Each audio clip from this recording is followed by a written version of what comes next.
keluarnya Israel umat Yahudi dari Mesir ke dalam tanah perjanjian. So we are looking at the event that portrays the salvation of the nation of Israel.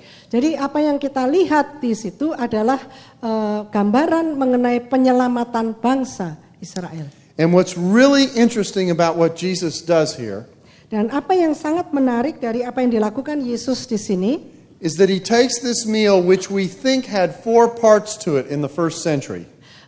Bahwa Yesus mengambil makanan ini yang terdiri dari 4 bagian. And he had a very developed liturgy associated with it.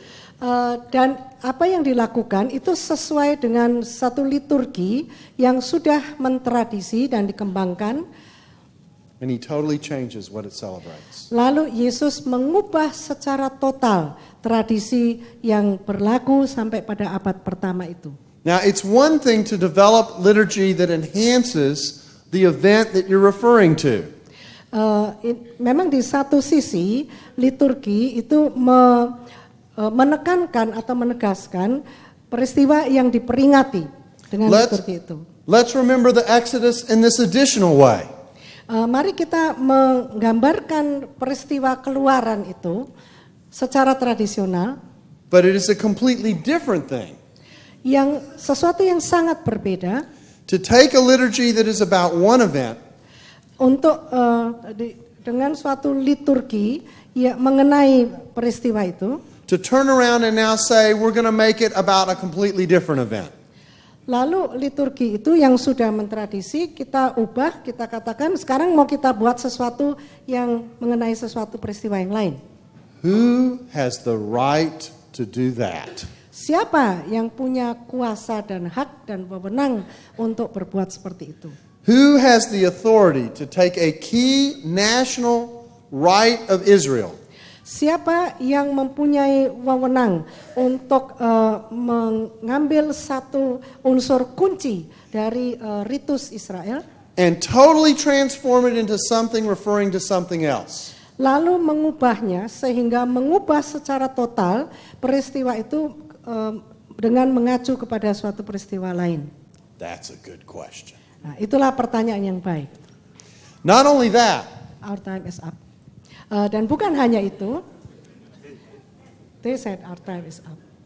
I have till 12:20. Sampai 12:20 enggak? I have till 12:20. 12:05 the presentation's supposed to end. Oh. Yeah. Boleh terus? And then questions until 12:20. Yeah, I still have 6 minutes. Yeah, I don't know. Okay. Okay. Good. Ya, kita lanjutkan. I have 6 minutes.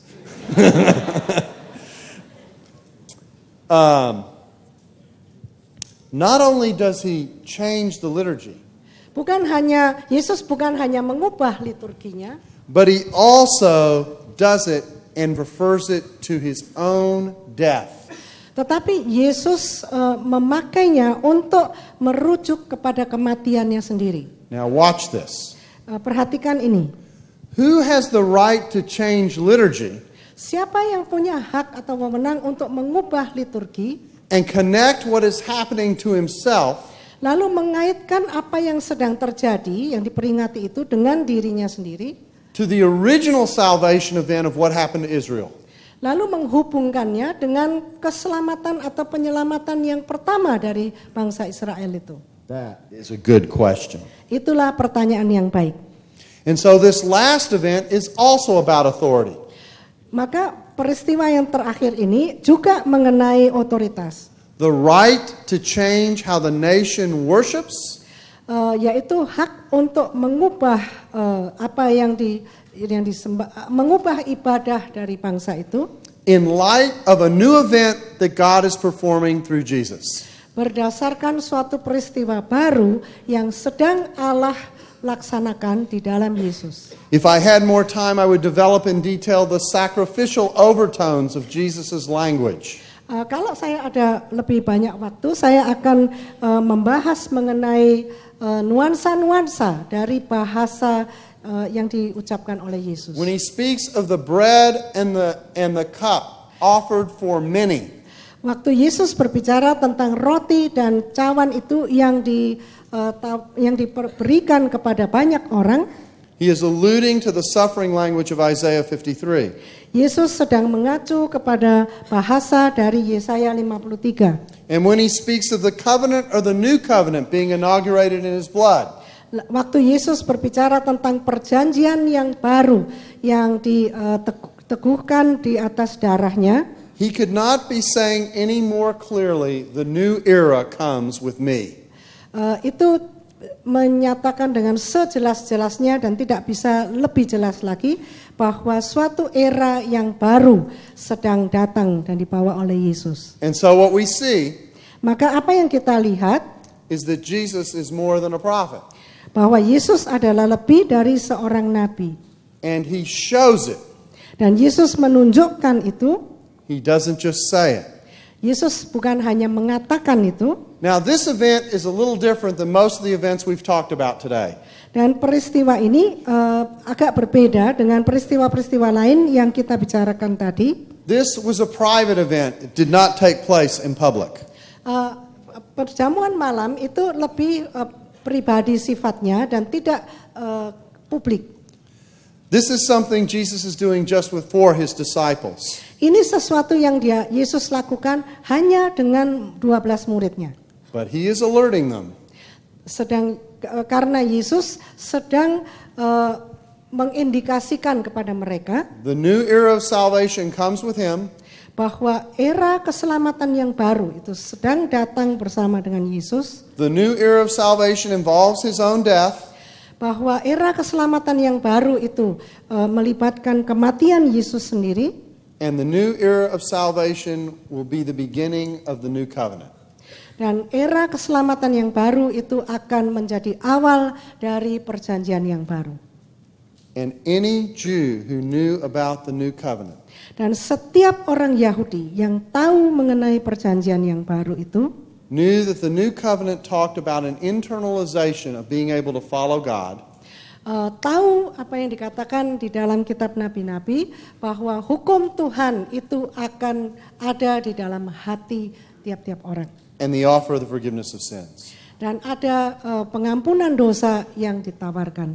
What Jesus complains about when he walks into the temple, Yang dikeluhkan oleh Yesus ketika berjalan memasuki bait Allah, the condition of the nation, kondisi bangsa Israel, Jesus will fix with his own death in their place. akan diperbaiki oleh Yesus sendiri dengan kematiannya.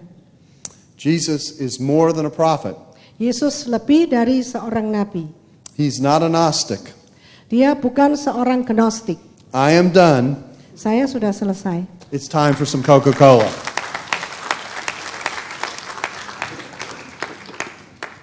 Time for questions.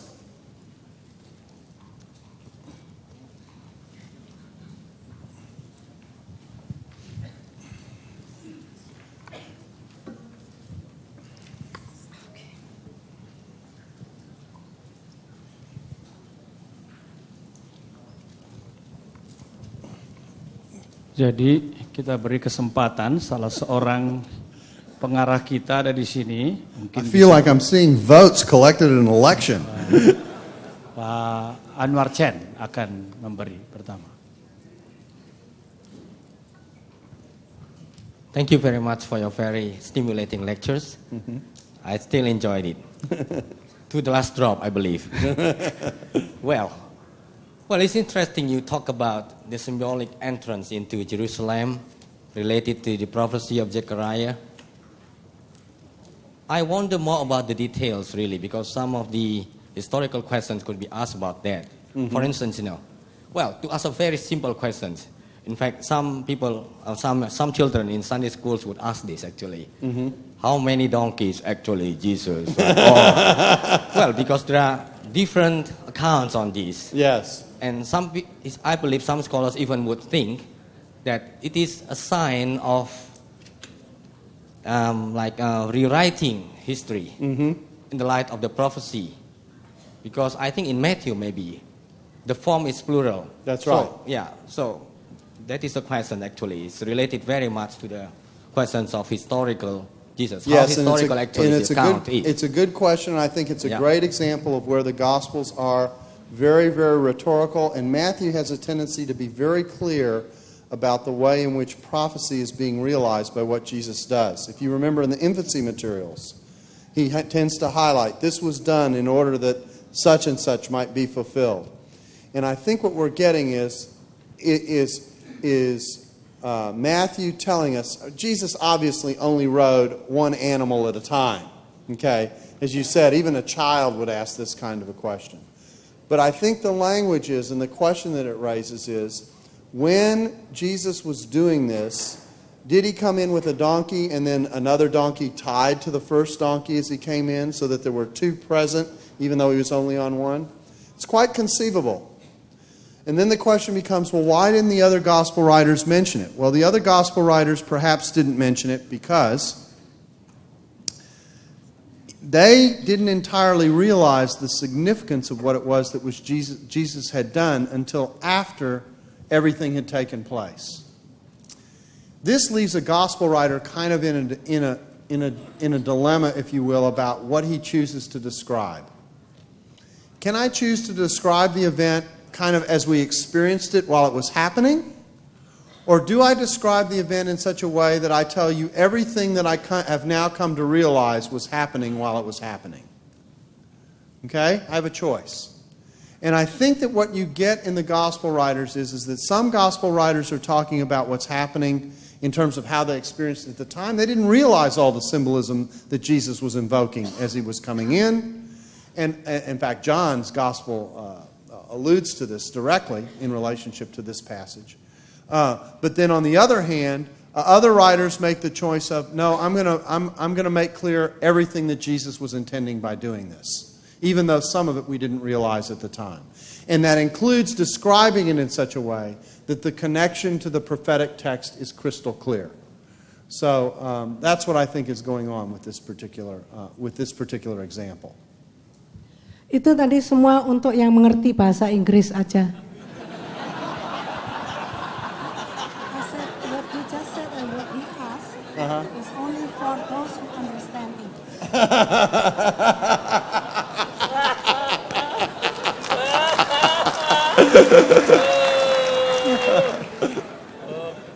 That's right. I didn't stop to give her a chance to translate. I'm sorry. But that's because I was so excited about the question.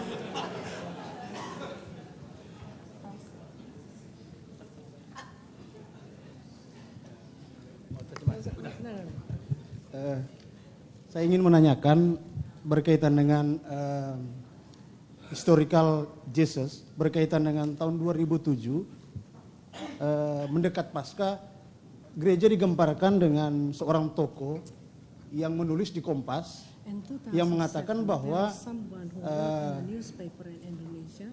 Yesus itu tidak bangkit. Itu hanya anggapan daripada murid-murid saja. Jadi kemudian dia coba juga menafsirkan berkaitan dengan Bapak Darrell kemarin mengatakan bahwa yang lari telanjang itu adalah Markus, tetapi dalam penafsiran dia mengatakan bahwa yang lari telanjang itu adalah anak dari Yesus dengan Maria Magdalena berkaitan dengan penemuan kubur itu.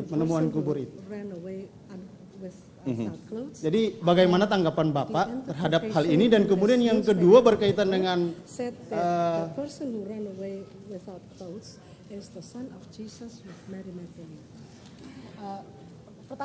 This is why I don't read the Indonesian newspapers. Itu sebabnya saya tidak baca koran bahasa Indonesia. Yang kedua, pertanyaannya tadi apa, Pak? Berkaitan dengan pengharapan Israel terhadap Mesias itu sendiri.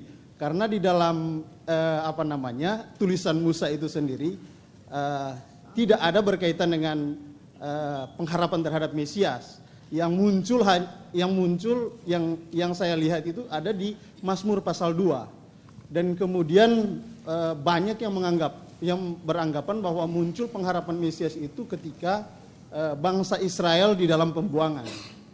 Nah, bagaimana tanggapan Bapak terhadap hal tersebut? Terima kasih. Pertanyaannya apa? Bagaimana Pak? Pengharapan berkaitan munculnya pengharapan Mesias. Orang Israel terhadap kapan pengharapan Mesias itu muncul? Muncul. Okay. He's asking when does the messianic hope actually arise in Israel? Because it wasn't in the Mosaic books, and he wrote about it in Psalm 2, and some people say it arose during the exile. Let me do two things. Your question with regard to the historicity of the resurrection, I want to save for later today, okay? Ada sebagian pertanyaan yang akan dibahas nanti. I'm actually going to talk about the resurrection as one of the events this afternoon. So let's just save that until I discuss it, and then if I haven't answered your question by what I say, then re-ask the question about the resurrection then. Go ahead and explain. Pertanyaan mengenai kebangkitan itu akan dibahas siang ini. With regard to the messianic hope, Mengenai pengharapan mesianik, what we see emerge slowly through the Old Testament and then also in the reflection between the Testaments is a more focused, on the one hand, and a variety of expectations at the same time. apa yang kita lihat dari pengharapan mesianik yang muncul sepanjang perjanjian lama, kemudian semakin kuat di dalam masa antara perjanjian lama dan perjanjian baru, itu difokuskan, dipusatkan pada beberapa variasi. When the messianic promise, or when the dynastic promise is given to David and to his family, ketika perjanjian mengenai takhta Daud itu diberikan kepada Daud dan keluarganya, we begin on the road to the messianic hope. Kita sebetulnya sudah di dalam perjalanan menuju pengharapan mesianik itu. And what drives this messianic hope is the desire that one day there will be a king who will be completely faithful to God. Dan sebenarnya pengharapan yang ada di dalam pengharapan mesianik itu bahwa suatu hari nanti akan ada seorang raja yang akan setia kepada Allah. And who will ultimately deliver the people. Dan yang pada akhirnya akan melepaskan umat Allah. And even when there are no longer kings on Israel's throne, dan meskipun di kemudian hari tidak ada lagi raja-raja yang duduk di atas takhta untuk bangsa Israel, parts of Judaism hold on to this hope. Sebagian orang Yahudi penuh dengan kerinduan dan pengharapan akan adanya raja itu. So that by the time we get to the end of the Hebrew Scriptures period, by the time we get to the end of the period when the Hebrew Scriptures are written, jadi pada waktu kita tiba pada periode di mana kitab suci Ibrani itu selesai ditulis, there's the idea of this ultimate deliverance. Ada berkembang pemikiran mengenai pembebasan itu. And one of the expressions of this hope is centered in a figure who helps to do the delivering. Dan pengharapan itu dipusatkan kepada seorang tokoh yang akan melaksanakan pembebasan itu.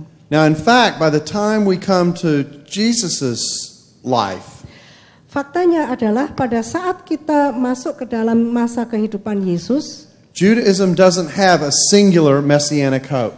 Yudaisme tidak memiliki pengharapan mesianik yang berfokus kepada satu tokoh saja. I mentioned this yesterday in the last lecture. Ini sudah saya sebutkan dalam kuliah kemarin. They have a hope of a political deliverer who's a king like David. Mereka mengharapkan seorang Mesias atau pembebas politik seperti Raja Daud. They have a hope of a transcendent figure who comes from beyond. Mereka mengharapkan seorang tokoh yang berasal dari surga. And then at Qumran they have a hope of both a political Messiah and a priestly Messiah. Dan di Qumran berkembang pengharapan akan seorang Mesias politik dan Mesias dalam rohani, Mesias agama. So this messianic hope is something that's, as I said, begins to be formulated with the arrival of a regal dynasty under David. Jadi pengharapan mesianik ini sebetulnya dimulai dengan perjanjian kekekalan tahta Daud and develops through the period of the Old Testament. dan terus berkembang di dalam seluruh periode perjanjian lama. But it's a lot like different pieces of a puzzle that haven't been put together yet. Tetapi itu seperti banyak unsur dari satu puzzle yang belum digabungkan menjadi satu. And when Jesus comes, Dan ketika Yesus datang, he puts the pieces of the puzzle together so that we get a portrait. maka Yesus menghimpunkan bagian-bagian dari puzzle itu menjadi satu potret yang utuh. And the impact of that is we go back to the Old Testament. Dan dampak dari hal itu adalah kita kembali ke perjanjian lama. And now we begin to see not only the pieces, Dan sekarang kita bisa melihat bukan hanya penggalan-penggalan dari puzzle itu, but begin to understand better how they connect to one another. tetapi sekarang kita bisa mengerti lebih baik bagaimana bagian-bagian dari puzzle itu terkait satu dengan yang lain. Even though they're in very different passages. Meskipun munculnya di dalam berbagai teks yang bermacam-macam, yang berbeda-beda. Oh, silakan pertanyaan yang lain. Satu-satu aja. Oke, salah satu aja. Okay. These are two questions that are almost similar. What is the motivation of going into Jerusalem?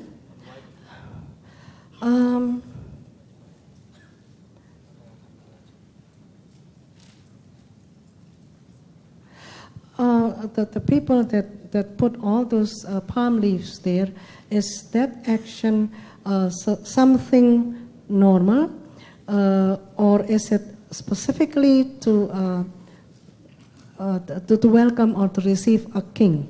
If that is specific, shouldn't the Roman soldiers know about it, and why did they not act on it? If it is normal, then someone else could be regarded as king. How could the statement that Jesus is king through this action, could it be understood or known by people, by other people? It's a good question. Ini pertanyaan yang baik. The people who are laying down the branches, Orang yang menempatkan daun-daun palem itu in one way are not doing something that's normal. tidak melakukan sesuatu yang normal, yang biasanya dilakukan orang. Normally branches were associated with the Feast of Tabernacles. Biasanya daun-daun palem itu ditebarkan begitu pada saat perayaan Pondok Daun. And to put these branches in front of Jesus is to do something unusual. Dan menempatkan daun-daun itu di hadapan Yesus itu sesuatu yang luar biasa. But it's like all kinds of symbolism. Tetapi sama seperti segala macam simbolisme, Jewish people might realize what it means, orang Yahudi mungkin mengerti apa artinya itu, but Roman people wouldn't necessarily understand what it means. tetapi orang Romawi belum tentu mengerti apa artinya itu. I suspect you all have customs here in Indonesia. I have no clue what they mean. Ya, saya kira saudara semua di Indonesia sini punya kebiasaan-kebiasaan yang saya tidak pernah tahu apa maknanya. Now, another part of the question is important because it points out something I didn't mention. Ada satu unsur yang tadi belum saya katakan, And that is, as Jesus is entering into the city, they are praising God and saying, Hosanna, blessed is he who comes in the name of the Lord. jadi pada waktu Yesus masuk Yerusalem, ada orang-orang yang berseru-seru, Hosana, diberkatilah ia yang datang dalam nama Tuhan. The disciples are intending to present Jesus as king. Murid-murid Yesus memang betul-betul berniat untuk menyatakan Yesus itu sebagai raja. The passage is from Psalm 118. Ayat dari Mazmur 118. And in Psalm 118, people are welcoming the king into the temple as having come in the name of the Lord. Di dalam Mazmur 118 digambarkan tentang orang yang menyambut seorang raja yang datang dalam nama Tuhan. So the language of the psalm is a presentation of Jesus and his kingship. Maka bahasa dari Mazmur 118 itu mewakili pernyataan tentang Yesus sebagai raja dan kerajaan Yesus. But where are the Romans? Tetapi di mana orang Romawi? If we can turn on the computer, Kalau kita the picture on bisa the computer. atur di dalam komputer, Let me see if I can visualize this for you. saya ingin memvisualkan ini bagi saudara. This picture is taken from a perspective that is the Mount of Olives. Gambar ini diambil dari sudut Bukit Zaitun. And the idea is that Jesus entered the city from this direction. Dan dikatakan bahwa Yesus itu masuk ke Yerusalem dari Bukit Zaitun. So he's coming in the temple in this kind of a way. Jadi dia masuk ke Yerusalem dengan cara ini. If you look up here in the corner, Kalau saudara melihat di ujung kanan itu, think of the temple as a clock. bayangkan Bait Allah itu seperti lonceng, It's about seperti 2 jam. o'clock on the clock. Jam 2 pada jam. You'll see a little building that looks like a fortress off the side of the temple. Saudara melihat satu bangunan seperti benteng di luar Bait Allah itu. This is, we think, is the location of the fortress known as Antonia. Ini yang diperkirakan orang lokasi dari benteng yang disebut Antonio. That's where the Roman soldiers would have been. Di situ ditempatkan serdadu-serdadu Romawi. So this is like a watchtower where you keep an eye on things. Ini seperti menara penjaga di mana mereka bisa mengawasi. This temple area is 35 acres. Seluruh area dari Bait Allah itu 14 hektar. It is huge. Besar sekali.